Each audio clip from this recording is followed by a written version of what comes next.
அட உங்களோட வீட்ல இருக்கக்கூடிய ரோஜா செடிகள் பூத்து குலுங்கணுமா இந்த மாதிரி, அப்ப இந்த ஒரு உரத்த குடுத்து பாருங்க, தாறுமாறா பூத்து குலுங்குங்க. பட் எவ்வளோ அளவுல ஒரு செடிகளுக்கு குடுக்கணும் அப்படின்றத முக்கியமா நோட் பண்ணணும்.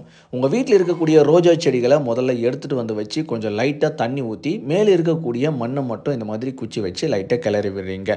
மருந்து போடணும்னு சொன்ன உடனே வாரி ஒரு கைப்பிடி அளவுக்கு போடக்கூடாது. அளவுக்கு மீறினால் அமுதமும் நஞ்சு அப்படின்ற மாதிரி, கரெக்ட்டா இந்த வீடியோ பதிவுல பாருங்க. எந்த இடத்துல எவ்வளோ அளவு குடுக்குறோம் அப்படின்றத கரெக்ட்டா ஃபாலோ பண்ணணும். நெறைய பேர் அதிகமா போட்டு செடிகள் கருகி போச்சு அப்படின்னு சொல்லிட்டு இருக்கீங்க.